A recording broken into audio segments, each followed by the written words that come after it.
नमस्कार, भक्ति दर्शन समाचारमा स्वागत छ। उपस्थित छु म हेमा शर्मा।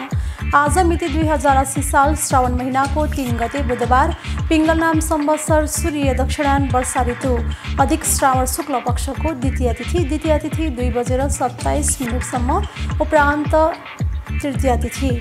चन्द्रमा कर्कट राशिमा इस्वी सम्वत 2023 जुलाई महिनाको 19 तारिक शक सम्वत 1945 र नेपाल सम्वत 1143। आज सूर्योदय बिहान 5:21 र सूर्यास्त साँझ 6:58। सर्वप्रथम अहिलेसम्मका प्रमुख समाचार।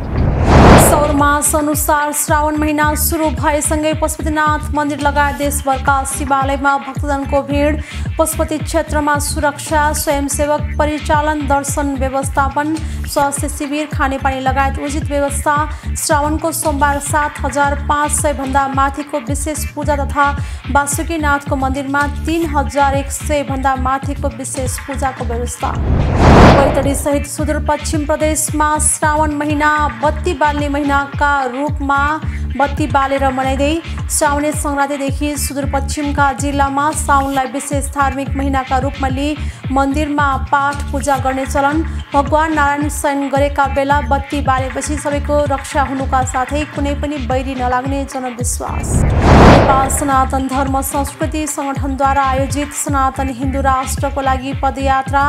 मैतीदेवीदेखि पशुपतिनाथसम्म गरिएको पदयात्रामा उपस्थित अतिथिहरूद्वारा हिन्दू राष्ट्रको मुद्दा स्वार्थ र सत्तासँग केन्द्रित नभएको स्पष्ट।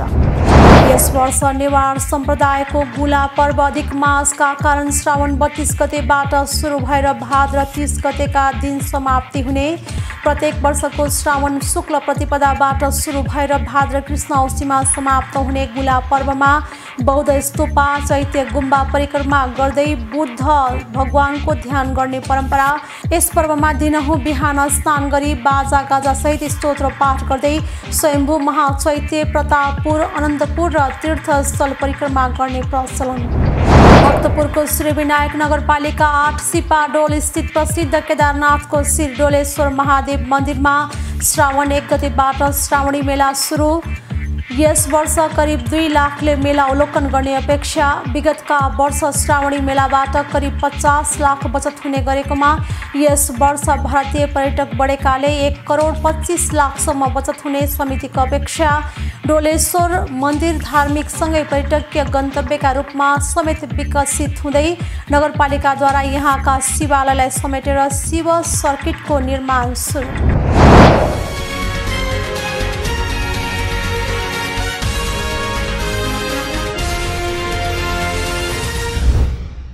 अब समाचार विस्तारमा। सौर मास अनुसार श्रावण महिना सुरु भएसँगै पशुपतिनाथ मन्दिर लगायत देशभरका शिवालयमा भक्तजनहरूको भिड लागेको छ। त्यसमा पनि श्रावण महिनाको सोमबारका दिनहरूमा बिहानैदेखि भक्तजनहरूको शिवालयहरूमा विशेष भिड रहने गरेको छ। भगवान पशुपतिनाथलाई अर्पण गर्ने गरिएको विशेष पूजा श्रावण महिनाको सोमबारका लागि भने 7500 भन्दा माथिको विशेष पूजा तथा वासुकीनाथको मन्दिरमा 3100 भन्दा माथिको विशेष पूजाको व्यवस्था मिलाएको बताइएको छ। दुवै मन्दिरमा 181 देखि 251 जनासम्मले विशेष पूजा गर्ने गरी व्यवस्था मिलाइएको कोचले जनाएको छ। एक रिपोर्ट। श्रावण महिनामा पशुपतिनाथ मन्दिरमा पूजा आराधना एवं दर्शनका लागि देश तथा विदेशबाट समेत भक्तजनहरू आउने गरेका छन्। श्रावण महिनामा लाग्ने मेलाका लागि पशुपतिनाथमा विशेष तयारी गरिएको छ। पशुपति क्षेत्र विकास कोषका संस्कृति संरक्षण महाशाखाका प्रमुख गौरी शङ्कर पराजुलीका अनुसार पशुपतिनाथ मन्दिरमा विशेष गरी श्रावणको सोमबारको व्रत बसेका महिला भक्तजनको उपस्थिति बाक्लो रहने गरेको बताउनुहुन्छ। हरियो र रातो पहिरनमा सजिएका महिला भक्तजनले पशुपति क्षेत्रमा थप रौनक थप्ने गरेका छन्। विभिन्न धार्मिक समूहले साउनी सोमबारका अवसरमा पशुपति क्षेत्रमा निःशुल्क भोजन तथा पानी वितरण गरिरहेका छन्। पशुपति क्षेत्रमा सुरक्षा, स्वयंसेवक परिचालन, दर्शन व्यवस्थापन, स्वास्थ्य शिविर, खाने पानी लगायत उचित व्यवस्था गरिएको कोषले जनाएको छ। जुन ढोकाबाट दर्शनार्थी प्रवेश गर्छन् सोही ढोकाबाट बाहिर निस्कने व्यवस्था मिलाइएको कोषले जनाएको छ। उहाँका अनुसार प्रहरी वृत्त गौशालाको नेतृत्वमा जनपद सशस्त्र प्रहरीले पशुपति क्षेत्रमा सुरक्षा दिएका छन्। महाशिवरात्रि र तीज पर्वमा जस्तै दर्शन तथा सुरक्षाको व्यवस्थापन गरिएको कोषले जनाएको छ। साउनको सोमबार 7,500 भन्दा माथिको विशेष पूजा तथा वासुकीनाथको मन्दिरमा 3,100 भन्दा माथिको विशेष पूजाको व्यवस्था मिलाएको पराजुलीले जानकारी गराउनु भएको छ। दुवै मन्दिरमा 181 देखि 251 जनासम्मले विशेष पूजा गर्ने गरी व्यवस्था मिलाएको कोषले जनाएको हो।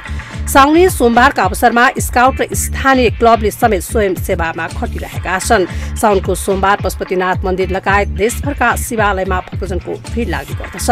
साउन महिना र सोमबार भगवान शिवजीको महिना र बार भएकाले पनि यस अवसरमा धेरै भक्तजनहरूले विभिन्न शिवालयहरूमा पुगेर आफ्नो आस्था भोलेनाथमा प्रकट गर्ने गरेका छन्। यसै गरी साउन महिनाभरि राजधानीका गोकर्णेश्वर, बाणेश्वर, नागेश्वर, डोलेश्वर लगायत देशभरमा शिवालयमा भक्तजनको भिड लाग्ने गरेको छ।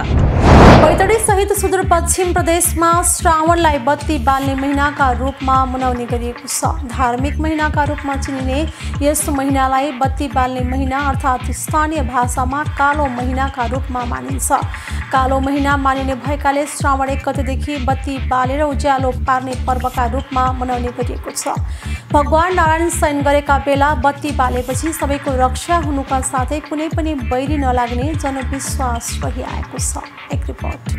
साउने संक्रान्तिदेखि सुदूरपश्चिमका जिल्लामा साउनलाई विशेष धार्मिक महिनाको रूपमा लिई मन्दिरमा पाठ पूजा गर्ने चलन रहिआएको संस्कृतिका जानकार जयानन्द भट्टले बताउनु भएको छ।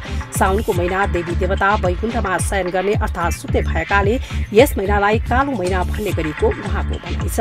साउनमा सबैतिर हरियाली हुने भएकाले देवी देवता सुत्ने गर्दछन्। हरिशयनी एकादशीदेखि साउनसम्म भगवान वैकुण्ठमा बस्ने मान्यता रहेको भट्टले बताउनु भएको छ। शयन गरेको बेला बत्ती बालेपछि देवी देवताको रक्षा हुनुका साथै कुनै पनि बैरी नलाग्ने जनविश्वास रहिआएको छ। साउन 1 गतेदेखि भक्तजनले बिहानै उठेर नुहाएर 1 महिनासम्म व्रत बस्ने तथा देवी देवताका मन्दिरमा गई पूजा पाठ गर्नाले मनले चिताएको पूरा हुने र अन्जानमा गरिएका पाप कर्म नष्ट हुने धार्मिक विश्वास रहिआएको छ। बैतडीमा 7 बहिनी भगवती र 7 भाइ केदार देवताका मन्दिर रहेकाले नेपालको मात्र नभई सीमावर्ती भारतीय दर्शनार्थी समेत आउने गरेको दर्शनचन्द्र नगरपालिका 2 का देवेन्द्र बोहराले बताउनु भएको छ। जिल्लामा रहेका रौला केदार मन्दिर, ग्वाले केदार जगन्नाथ मन्दिर, ईश्वरी गंगाधाम, सिगास मन्दिर, शिवनाथ मन्दिर, दोगडा केदारमा रहेको दोगडा धाम, देउले केदार, भिटा केदार मन्दिरमा श्रावणभरि दर्शनार्थीको घुइँचो लाग्ने गर्दछ। श्रावण महिनाभरि मन्दिरमा राति जागराम बस्ने र बत्ती बाल्ने चलन रहिआएको भट्टले बताउनु भएको छ। जिल्लाबाट बसाई सरेर गएका पनि मन्दिरमा पूजा पाठ गर्न तथा बत्ती बाल्न जिल्ला भित्रिने गर्दछन्। बत्ती बाल्ने महिना सुरु भएसँगै यहाँका शक्तिपीठहरूमा दर्शनार्थीको भिड लागेको छ। सुदूरपश्चिममा आज खेतबारीमा रोगव्याधि नलागोस् र बालीनालीमा उत्पादन बढोस् भन्दै कुरिलो, मेल लगायत हरिया वनस्पतिको ह्याल हान्ने चलन छ। ह्याल हान्ने भन्नाले कुरिलो, मेल लगायत हरिया वनस्पति खेतबारीको आलीमा रोप्नुलाई भनिन्छ। साउनमा देवी देवता शयन गर्ने भएकाले खेतबारीमा लगाइएको अन्नबालीको संरक्षण होस् भनेर ह्याल हान्ने गरेको संस्कृतिका जानकार भट्टले बताउनु भएको छ। उहाँले संक्रान्तिका दिन ब्राह्मण र चेलीबेटीलाई टीका लगाएर दान दक्षिणा दिने चलन रहेको पनि जानकारी दिनुभयो। त्यस्तै साउनमा खीर पकाएर खाने तथा पराईघर गएका चेलीबेटीलाई मिठा खाद्यान्न परिकार पकाएर दिनुको साथै असारभरि हिलोमा खेतबारी गर्नुपर्दा शरीर चिलाउने, खटिरा, लुतो आदि आउने भएकाले सफा सुग्घर गरी लुतो फाल्ने गरिन्छ। गाउँघरमा साउने संक्रान्तिको साँझ अगेनामा कुरिलो र तितेपाती सल्काएर एउटा अगुल्टो झिकेर चारै दिशामा घुमाउँदै लुतो लैजाऊ भनी फ्याँक्ने चलन पनि भएको छ। यसरी लुतो फालिसकेपछि जिउमा खाउ खटिरा आएको छ भने कुकुर डाइनो जलाई त्यसको मलम बनाएर लगाउने चलन छ। साउनमा पार्वतीले व्रत बसी महादेव पति पाएको धार्मिक विश्वासका आधारमा यस महिनालाई पवित्र महिनाको रूपमा मान्ने गरिन्छ। यो महिनासँगै चाड पर्व सुरु भएको मानिन्छ। राष्ट्रिय प्रजातन्त्र पार्टीका अध्यक्ष राजेन्द्र प्रसाद लिङ्गदेनले हिन्दू राष्ट्रको मुद्दा उठाउनु स्वार्थ र सत्तासँग केन्द्रित नभएको स्पष्ट पार्नु भएको छ। नेपाल सनातन धर्म संस्कृति संगठनद्वारा आयोजित सनातन हिन्दू राष्ट्रको लागि पदयात्रा कार्यक्रममा सहभागी अध्यक्ष लिङदेलले हिन्दू राष्ट्रको मुद्दा स्वार्थ र सत्तासँग केन्द्रित नभएको स्पष्ट पार्नु भएको हो। उहाँले हिन्दू राष्ट्रको मुद्दा बहुसंख्यक नेपालीको भएको भन्दै उनीहरूलाई बुझाउनका लागि पदयात्रा गरेको बताउनु भएको छ। उहाँले शान्तिपूर्ण बाटोबाट नेपालमा हिन्दू राष्ट्र पुनः स्थापना चाहेको उल्लेख गर्दै उहाँले विगतमा भावावेश र विदेशीको दबावमा आएर हिन्दू राष्ट्र हटाइए पनि अब सचिन राजनीतिक दलहरूलाई आग्रह गर्नुभएको छ। पदयात्रा कार्यक्रममा राप्रपा सांसद दीपक बहादुर सिंहले राप्रपाको हलोमा भोट दिनुस् भनेर नमागेको भन्दै हर हर महादेव भनेर आएको बताउनु भएको छ। उहाँले अर्को चुनावमा 70 सिट ल्याउने समेत दाबी गर्नुभएको छ। राप्रपा सांसद सिंहले प्रधानमन्त्री दाहाल नेतृत्वको सरकारमा कुनै पनि हालतमा राप्रपा सहभागी नबन्ने पनि बताउनु भएको छ। राप्रपाले सोमबार मैतीदेवीदेखि पशुपतिनाथसम्म पदयात्रा गरेको हो। प्रत्येक वर्षको श्रावण शुक्ल प्रतिपदाबाट प्रारम्भ भई भाद्र कृष्ण औँसीमा समाप्त हुने 1 महिना लामो गुला पर्व यस वर्ष श्रावण 32 गतेबाट सुरु भएर भाद्र 30 गते सकिने भएको छ। नेवार समुदायका बौद्ध धर्मावलम्बीहरूले अति श्रद्धा र भक्तिका साथ मनाउने गरेको यो पर्व प्रत्येक वर्षको श्रावण शुक्ल प्रतिपदाबाट प्रारम्भ भई भाद्र कृष्ण औँसीमा समाप्त हुने गरेको छ। यस वर्ष अधिक मासका कारण आरम्भ श्रावण 32 गतेबाट सुरु भएर भाद्र 30 गतेका दिन समाप्ति हुने भएको हो। यस अवसरमा 1 महिनासम्म स्वयम्भू महाचैत्य लगायत अन्य धार्मिक स्थानमा बाजा गाजा सहित घुम्ने र पूजापाठ गर्ने चलन रहिआएको छ। एक रिपोर्ट। घुला फनाले गुरुको वाचन गरेको बुद्धको ज्ञान पालन गरी धर्म गर्न र बुद्ध धर्मको सील पालन गरी सीलमा बसिरहनु हो। नेवारी भाषामा गुको अर्थ 9 हो भने लाको अर्थ महिना भएकाले नेपाल सर्मतको 9 महिनाको तिथिमा यो पर्व मनाउने गरिन्छ। घुला कहिलेबाट सुरु भएको भन्ने यकिन नभए पनि भाषा वंशावली अनुसार राजा विक्रमदेवले बौद्ध अनुयायीका लागि यो पर्व चलाएका थिए भन्ने उल्लेख छ। किम्वदन्ती अनुसार मञ्जुश्रीले तालको रूपमा रहेको उपत्यकाको पानी बगाएपछि यहाँ बस्ने सुरु भएको हो। उहाँबाट चैत्य सेवाको पनि प्रारम्भ भएको थियो र पछि यसले नै गुला पर्वको रूपमा लिएको भनाइ रहेको पाइन्छ। यस्तै प्राचीन कालमा काठमाडौँ उपत्यकाका नागदह नामले प्रसिद्ध थियो। जुन नागदहमा चैत शुक्ल पूर्णिमाको दिन विपस्वी बुद्धले कमलको बीज रोप्नु भएको थियो। त्यसैबाट कमल उत्पत्ति भई त्यस कमलबाट स्वयम्भूको ज्योति प्रादुर्भाव भयो भन्ने कुरा वंशावलीमा उल्लेख छ। उक्त कमलको बीजबाट अंकुर पलाएको गठे मंगलको दिन मानिन्छ। त्यसैले गठे मंगल लगतै स्वयम्भू महाचैत्यमा गुला धर्मको मेला लाग्ने गरेको मान्यता छ। यो अंकुर 1 महिनापछि जलको माथिल्लो सतहमा प्रादुर्भाव भएको हुनाले 1 महिनासम्म स्वयम्भू स्थानमा मेला रहन्छ। पर्वका अवसरमा हरेक दिन बिहान बाजा गाजाका साथ बौद्ध धर्मावलम्बी विशेष गरी काठमाडौँ स्थित भित्री टोलका शाक्य वज्राचार्य मानन्धर कंसाकार र महर्जन समुदायका गुला बाजा समूह दिनहु बाजा गाजा सहित स्वयम्भू लगायत वहाबहीहरू परिक्रमा गर्ने परम्परा रहेको छ। संस्कृत डाक्टर चुन्दा वज्राचार्यका अनुसार गुला पर्वमा बौद्ध स्तूपा चैत्य गुम्बा परिक्रमा गर्दै बुद्ध भगवानको ध्यान गर्ने परम्परा छ। दिनहुँ बिहान स्नान गरी बाजा गाजा सहित स्तोत्र पाठ गर्दै स्वयम्भू महाचैत्य प्रतापपुर अनन्तपुर र तीर्थस्थल परिक्रमा गर्ने प्रचलन रहेको बताउनुहुन्छ। गुलामा सिंगेफेरी अर्थात् सिंह बाजा फुकाउने चलन राजा सिद्धिनरसिंह मल्लले सुरुवात गरेको परम्परा मानिन्छ। सिंहभेरी कथा अनुसार मृतकको नाममा स्वयम्भू महाचैत्यमा सिंह बाजा बजाई परिक्रमा गरेर पूजा गर्ने देव प्रज्वलन गर्ने चलन छ। यस अवसरमा बजाइने विशेष गुला बाजा पर्वसँग सम्बन्धित रहेको देखिन्छ। भगवान बुद्धको जन्मस्थल लुम्बिनी कपिलवस्तुमा गुला बाजा बजाउने चलन थियो। जुन गुला बाजाको ताल सिद्धार्थ राजकुमारलाई निकै नै मन पर्दथ्यो भन्ने भनाइ छ। पछि साके गणराज्यको पतन भएपछि साके र कोलियाहरू काठमाडौँ उपत्यकामा आई बसोबास गरेपछि यहाँ पनि बहाबहीमा यही गुला बाजा बजाउने परम्परा रहेको जुन चलन यद्यपि छँदैछ। यस गुला पर्व अवधिभरि स्वयम्भू महाचैत्यसँगै रहेको हारती अजिमालाई पनि विशेष विशेष रूपले पूजा गर्ने गरिन्छ। यस सम्बन्धी एउटा जनश्रुति अनुसार प्राचीन कालमा हारती अजिमाले 108 जना सन्तान बच्चा पाल्नको लागि अरू मानिसहरूको बच्चा चोरेर खाने गर्दै आएका रहेछन्। बच्चा हराएकाहरू रोइ कराई गरेको आमा बाबुहरूको दुःख हेर्न नसकेर बुद्ध भगवानले अजिमाका सबै बच्चाहरू गुलामअवधिभर लुकाइदिनु भएछ। पछि अजिमाले थाहा पाएर भगवान बुद्धसँग बिन्ती भाव गरी अजिमाले आफ्नो बच्चाहरू फिर्ता माग्नुभयो। भगवान बुद्धले भने आफ्नो सन्तानको कति माया हुँदो रहेछ, यस्तै अरूलाई पनि आफ्नो सन्तानको उत्तिकै माया हुन्छ भनेपछि अब उपरान्त अन्य अरू कसैका बच्चाहरूको उद्धार गर्ने वचनबद्धता गराएर अजिमालाई मनपर्ने 6 जना मात्र बच्चा फिर्ता दिई बाँकी बच्चा अजिमाको मन्दिर अगाडि रहेको मण्डपमा गाडेर छोपिदिनु भयो। त्यस बेलादेखि हारती अजिमाले सबै बच्चाहरूको हेरचाह रक्षा गर्दै आएको भनिन्छ। सोही बेलादेखि हारती मातालाई पूजा गर्ने बेलामा 108 जना बच्चालाई पनि खुवाउने हिसाबले मन्दिर अगाडिको मण्डपमा पनि एक प्रकारको खानेकुरा चढाएर पूजा गर्दै आइरहेको भनाइ रहेको पाइन्छ।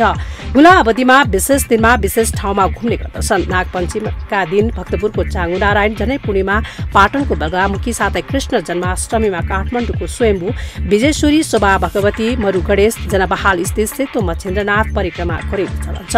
त्यस्तै भक्तपुरको सूर्य विनायक, राम मन्दिर, नवदुर्गा देवता घर, दत्तात्रेय 5 तले मन्दिर, कमल विनायक परिक्रमा गरिने परम्परा छ भने गुलाको अन्तिम दिन ललितपुरको बुङमती कार्य विनायक, हुकना जल विनायक हुँदै चोबारको करुणामय परिक्रमा गर्ने पनि परम्परा छ। गुला काठमाडौँका बौद्ध मार्गीहरूले मात्र नभई नेवा बस्ती भएको भिन्न भिन्न स्थानमा भएका बौद्ध मार्गीहरूले पनि गुला पर्व मनाउँदै आएका छन्। जस्तै पाटन, भक्तपुर, कीर्तिपुर, ठिमी, बुङमती, साँखु, चावहिलमा पनि हर्षोल्लासका साथ यो पर्व मनाइन्छ। यस पर्वभरि अन्य महिनाको भन्दा धेरै चाडपर्वहरू जोडेको पाइन्छ। जस्तै अष्टमीमा नागपञ्चमी, यल पञ्चदान, पूर्णिमामा गुपुनी, क्वाटी पूर्णिमा, कुम्भेश्वर मेला, गाई जात्रा लगायत दीप यात्रा, मध्यया श्रीकृष्ण जन्माष्टमी, पञ्चदान र कुशे औँसी गुवाको मुख्य नै यस्तै गुला मेलाभित्र पर्दछन्। गुला समाप्तिका दिन हर्ष उमङ्गका साथ भोज खाने चलन छ। यस भोजलाई पारु भोज पनि भनिन्छ। यसरी महिना दिनको गुला धर्म पर्व समापन गरिन्छ। भक्तपुरको सूर्यविनायक नगरपालिका 8 सिपाडोल स्थित प्रसिद्ध केदारनाथको श्री डोलेश्वर महादेव मन्दिरमा श्रावण 1 गतेबाट श्रावणी मेला सुरु भएको छ। मन्दिर संरक्षण तथा विकास समितिले हरेक वर्ष जस्तै यस वर्ष पनि श्रावण 1 गतेदेखि भदौ 6 गतेसम्म लाग्ने 35 दिने श्रावणी मेला सञ्चालन भएको बताएको छ। यस वर्ष करिब 2 लाखले मेला अवलोकन गर्ने विश्वास गरिएको छ। विगतका वर्षमा श्रावणी मेलाबाट करिब 50 लाख बचत हुने गरेको भन्दै यस वर्ष भारतीय पर्यटक बढेकाले 1 करोड 25 लाखसम्म बचत हुने समितिको अपेक्षा छ। डोलेश्वर मन्दिर धार्मिकसँगै पर्यटकीय गन्तव्यका रूपमा समेत विकास गर्दै गएको बताउँदै नगरपालिकाले यहाँका शिवालयलाई समेटेर शिव सर्किटको निर्माण सुरु गरेको जनाएको छ। एक रिपोर्ट। भक्तपुरको सूर्य विनायक नगरपालिका 8 सिपाडोल स्थित प्रसिद्ध केदारनाथको श्री डोलेश्वर महादेव मन्दिरमा साउन 1 गतेबाट श्रावणी मेला सुरु भएको छ। श्रावणी मेलामा शनिबार र सोमबार दर्शनार्थीको अत्याधिक भिड हुने भए पनि पूजा गर्न 1 घण्टा भन्दा बढी बस्न नपर्ने गरी व्यवस्थापन गरिएको बताइएको छ। विगतका वर्ष श्रावणी मेलाबाट करिब 50 लाख बचत हुने गरेको भन्दै यस वर्ष भारतीय पर्यटक बढेकाले 1 करोड 25 लाखसम्म बचत हुने समितिको अपेक्षा छ। पञ्च स्नान गर्ने दर्शनार्थीका लागि पञ्च स्नानका सामग्रीका लागि 1100 को रसिद काटेर दर्शन गर्न सक्ने व्यवस्था मिलाइएको छ। व्यवस्थापन समितिका महासचिव हरिशरण बस्नेतले साउन 1 गते सोमबार बिहान स्थानीय पौखेल स्थित चन्द्रविनायक मन्दिरबाट कलश यात्रा गरी मेलाको शुभारम्भ गरिएको बताउनु भएको छ। यस मेलामा साउन 2 गतेदेखि 8 गतेसम्म पण्डित जनार्दन पौडेलबाट शिव पुराण कथा वाचन, साउन 9 गतेदेखि 15 गतेसम्म पण्डित उद्धव नारायण बास्कोटा शास्त्रीबाट पुरुषोत्तम महात्म्य वाचन, साउन 16 गतेदेखि 22 गतेसम्म पण्डित राघव अर्यालबाट श्रीमद् भागवत महापुराण वाचन गरिने जनाइएको छ। साथै साउन 23 गतेदेखि 27 गतेसम्म पण्डित बालकृष्ण अर्यालबाट विभिन्न धार्मिक प्रवचन, साउन 28 गतेदेखि भदौ 5 गतेसम्म विभिन्न गुरुहरूबाट धार्मिक प्रवचनका साथै कलाकारले भजन कीर्तन प्रस्तुत गरिने बताइएको छ। विक्रम सम्वत 2066 भदौमा मन्दिरलाई केदारनाथको शिर घोषणा गरिएको थियो। सोही अवसरमा भदौ 6 गते विशेष कार्यक्रम आयोजना गरी मेलाको समापन गरिने बताइन्छ। सूर्यविनायक नगरपालिका 8 का वडा अध्यक्ष पुष्पराज बस्नेतले डोलेश्वर मन्दिर धार्मिकसँगै पर्यटकीय गन्तव्यको रूपमा समेत विकास गर्दै गएको बताउँदै नगरपालिकाले यहाँका शिवालयलाई समेटेर शिव सर्किटको निर्माण सुरु गरेको बताउनु भएको छ। डोलेश्वर क्षेत्र धार्मिक पर्यटकीय दृष्टिकोणले राष्ट्रिय तथा अन्तर्राष्ट्रिय स्तरमा समेत ख्याति कमाउन थालेकाले नगरपालिकाले आर्थिक विकासका लागि विभिन्न कार्यक्रम गर्दै आएको छ। मेलाका लागि नेपाली सेनाको इन्द्रवक्स गण, सूर्यविनायक नेपाल प्रहरी, सामुदायिक वन उपभोक्ता महासंघ भक्तपुर तथा विभिन्न संघ संस्था एवं स्थानीयको सहभागिता हुनेछ। यस अवसरमा सूर्यविनायक नगरपालिकाको सहयोगमा निर्माण भएको मूलद्वारको पनि उद्घाटन गरिएको छ।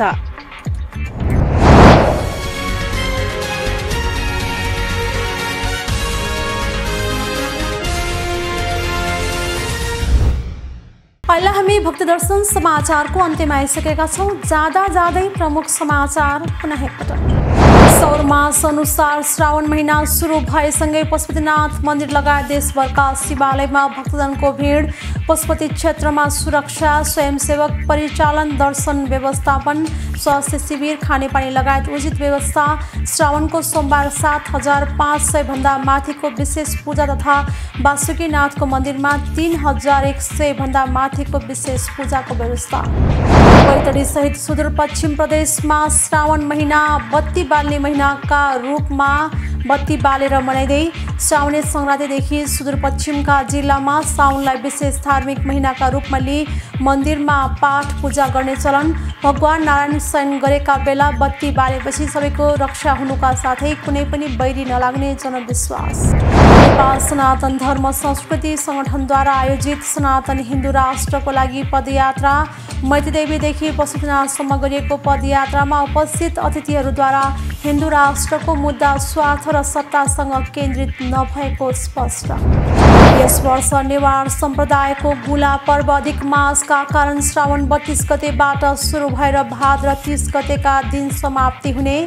प्रत्येक वर्षको श्रावण शुक्ल प्रतिपदाबाट सुरु भएर भाद्र कृष्ण औँसीमा समाप्त हुने गुला पर्वमा बौद्ध स्तूपा, चैत्य गुम्बा परिक्रमा गर्दै बुद्ध भगवानको ध्यान गर्ने परम्परा। यस पर्वमा दिनहुँ बिहान स्नान गरी बाजा गाजा सहित स्तोत्र पाठ गर्दै स्वयम्भू महाचैत्य, प्रतापपुर, अनन्तपुर र तीर्थस्थल परिक्रमा गर्ने प्रचलन। भक्तपुरको सूर्यविनायक नगरपालिका 8 सिपाडोल स्थित प्रसिद्ध केदारनाथको श्रीडोलेश्वर महादेव मन्दिरमा श्रावण 1 गतेबाट श्रावणी मेला सुरु। यस वर्ष करिब 2 लाखले मेला अवलोकन गर्ने अपेक्षा। विगतका वर्ष श्रावणी मेलाबाट करिब 50 लाख बचत हुने गरेकोमा यस वर्ष भारतीय पर्यटक बढेकाले 1 करोड 25 लाखसम्म बचत हुने समितिको अपेक्षा। डोलेश्वर मन्दिर धार्मिकसँगै पर्यटकीय गन्तव्यका रूपमा समेत विकसित हुँदै नगरपालिकाद्वारा यहाँका शिवालयलाई समेटेर शिव सर्किटको निर्माण सुरु। अहिले भक्तदर्शन समाचार यति नै। सामाजिक सञ्जाल मार्फत हामीसँग जोडिनका लागि फेसबुक तथा ट्विटरमा लाइक तथा फलो गर्न सक्नुहुनेछ भने युट्युब मार्फत पनि हामीलाई प्रत्यक्ष हेर्न सक्नुहुनेछ। त्यस्तै कुनै सल्लाह सुझाव तथा प्रतिक्रिया भएमा भक्तदर्शन@mountaintv.com मा हामीलाई पत्राचार गर्न सक्नुहुनेछ। धर्म, संस्कृति र संस्कारको संवाहक भक्तदर्शन टेलिभिजन HD हेर्दै रहनुहोला। नमस्कार।